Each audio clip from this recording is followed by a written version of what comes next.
How do you create the things you want to create in the world when you have limited skills? Yeah, you figure it out. Let's talk about that for a minute. I am doing something I have never done here before. I'm going to paint and just voice over, and I'm going to talk about my actual painting and my art and my creative process here. This is a story about a vampire. It's sort of.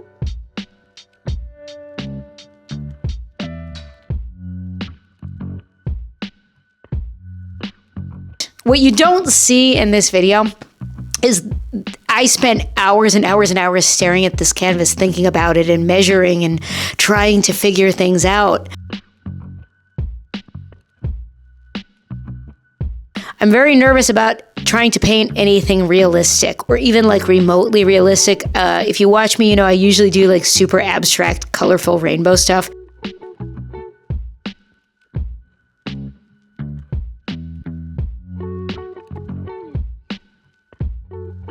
Vampire stories, like I'm not like real into Twilight.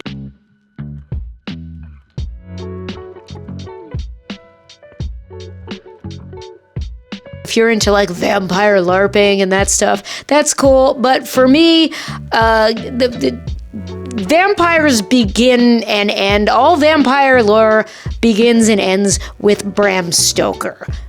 Dracula. That's it. That's it for me. It's a great book. Nobody ever actually reads that book. It's a beautiful old Victorian horror novel. You should absolutely read it. But for me, that was the only vampire that ever really did anything for me was Dracula. It's Bela Lugosi or nothing at all.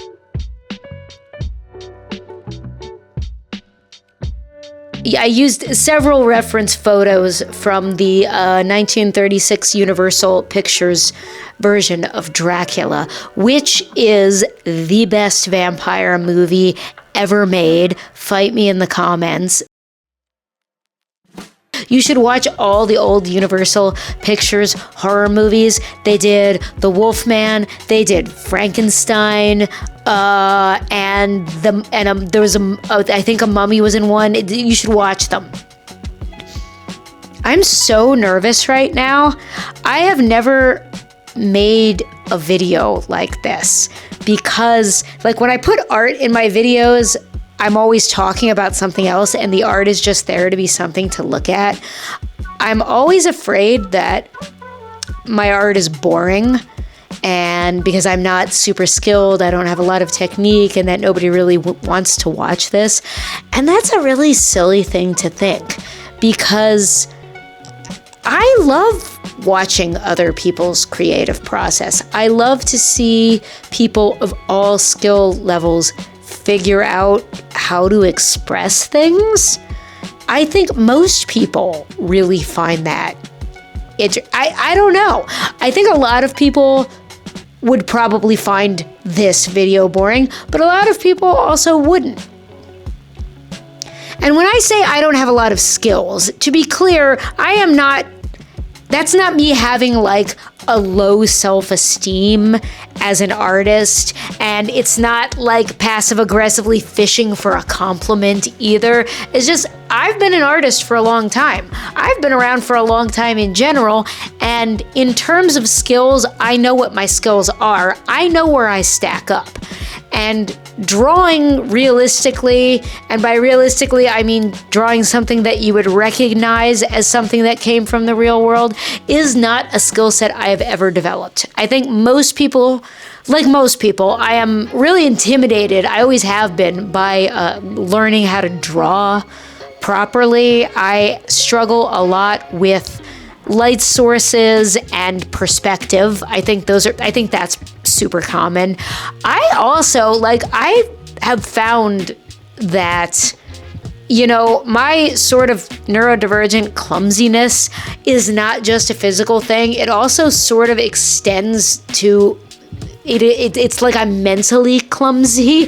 I struggle I feel like more than most people, not just with perspective, but just with spatial relationships, like trying to place objects or judge the distance between things, I way overthink it, and it's super, super hard for me.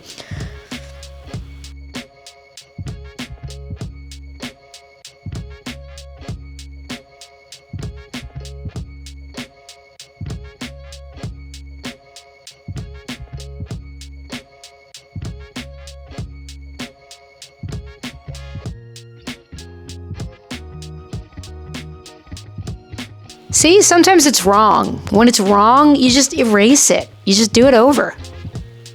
I erased the whole face and did it over because it wasn't scary enough the first time.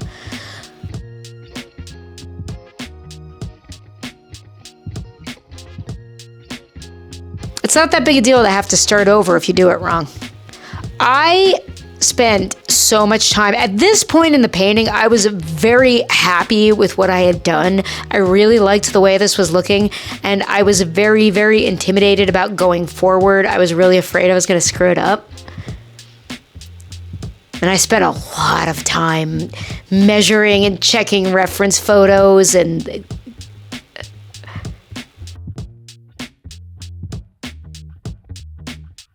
you're gonna die when you see what it is I spent all this time trying to figure out.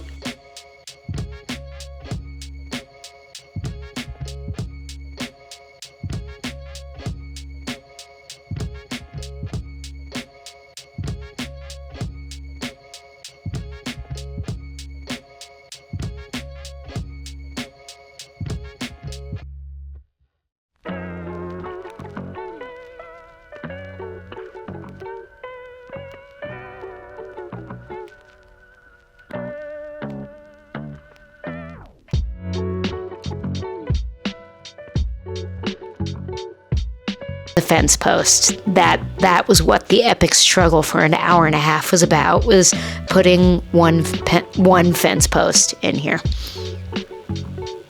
Sometimes it takes as long as it takes. And I think that's a struggle with creative process. It's a struggle with healing. It's a struggle with all kinds of human growth, and the progress we make is, it takes as long as it takes, and it just takes a lot longer than we want it to take a lot of the time. And for this video, I have decided I am just gonna let it be as long as it needs to be.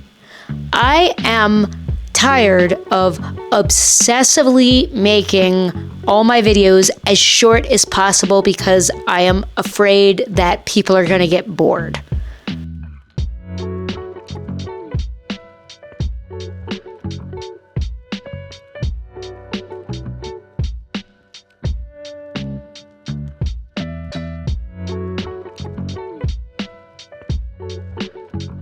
In the age of TikTok, AI slop, brain rot, algorithm, nightmare dumpster fire that we're living in right now, okay?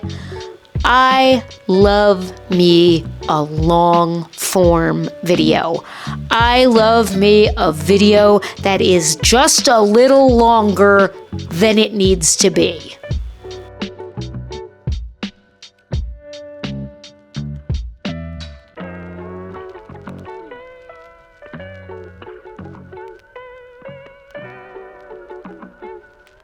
I'm going to name for you now a few of my favorite long-form video creators that I have been enjoying recently. First, there's a guy named Norwegian Explorer with no E. Very beautiful cinematic videos of blizzards in the Arctic Circle. Really wonderful stuff. Could watch that all day long.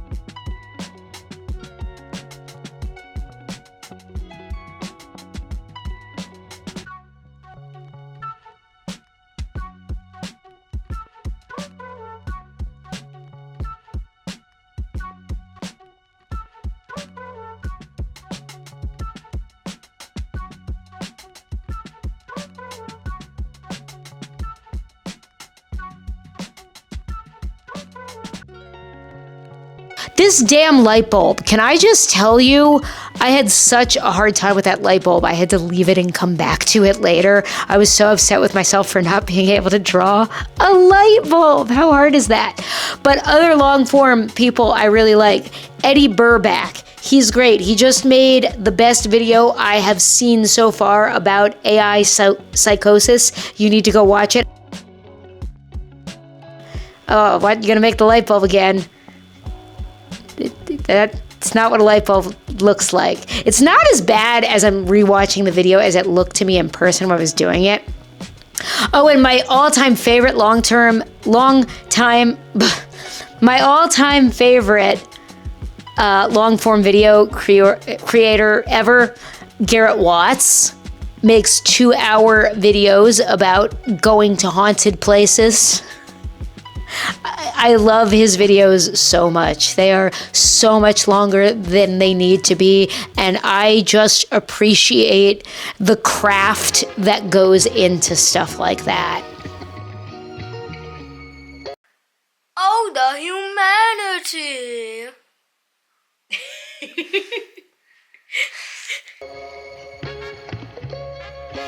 I would love to make more long form, more cinematic videos myself.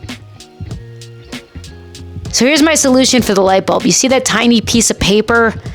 I scribbled a bunch of pencil lead on the back of a piece of paper. This is an old trick. You're supposed to do this with charcoal, but I found a picture of a light bulb on the Home Depot website on my phone, and I traced it onto a piece of paper, and then I covered the back of the tiny piece of paper with pencil lead, and I flipped it over and put it where it was supposed to go on the painting, and I traced over it. Really just pressed down really hard on the paper, and the pencil lead on the back of the paper then transfers down to the surface you're working on. It's a very old trick. It's silly. It was a little bit extra, but I just could not get that light bulb looking the way I wanted it to look.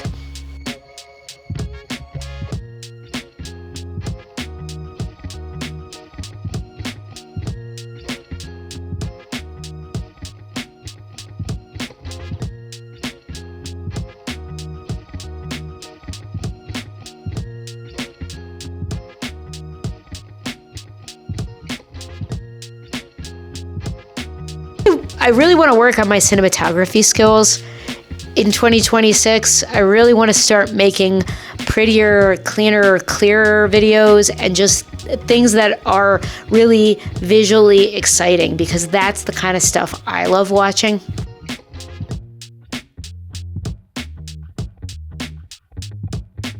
What about you? Sorry, I just keep talking about myself in this video. What about you guys? Can you leave me a comment? Tell me, what are you working on right now? What do you struggle with? Like, where do you feel like your skills are lacking? Where do you feel like a lack of skill is holding you back creatively or just in life in general? What are the skills you think you need to work on?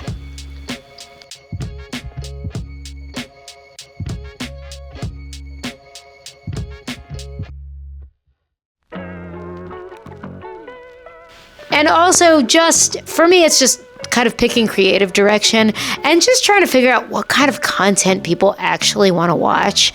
I've never been able to figure out what people want from me on the internet, or just like in life in general. That's sort of a thing I have.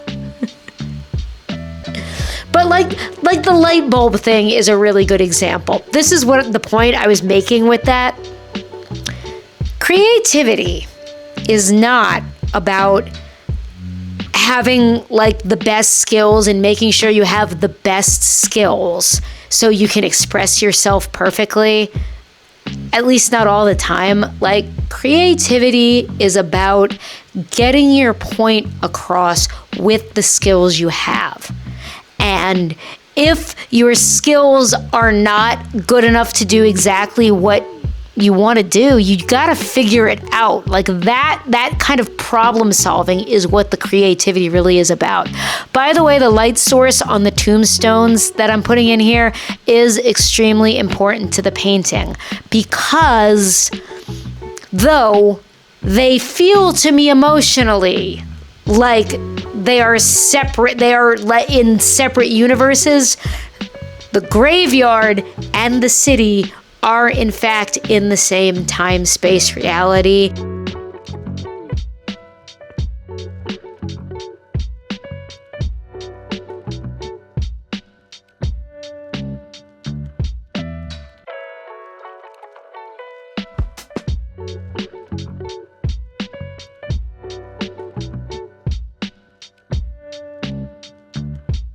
Problem solving. It's figuring out how to get a point across even if your skills or the resources available to you don't make it easy.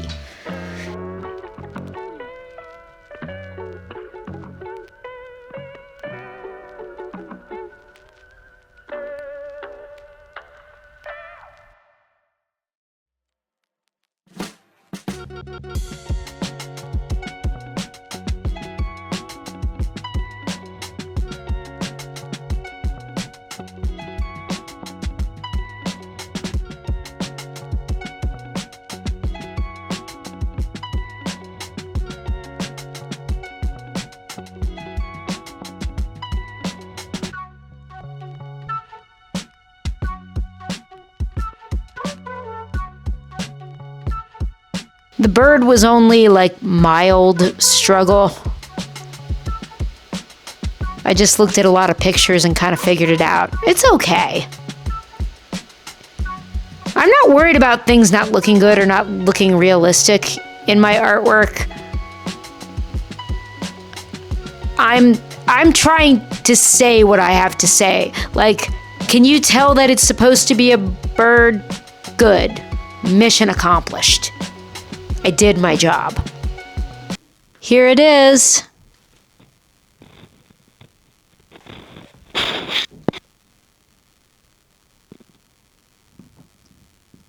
What do you guys think? I had so much fun doing this, and I am so amazingly happy and grateful that you stayed and watched. I hope you found it interesting. I hope it was entertaining somehow. Please talk to me in the comments about what interests you lately. What are you creating? What are you watching? Are you watching anything epically long? Have you read a Victorian horror novel recently? I need to know. I don't have a catchphrase to end my videos, so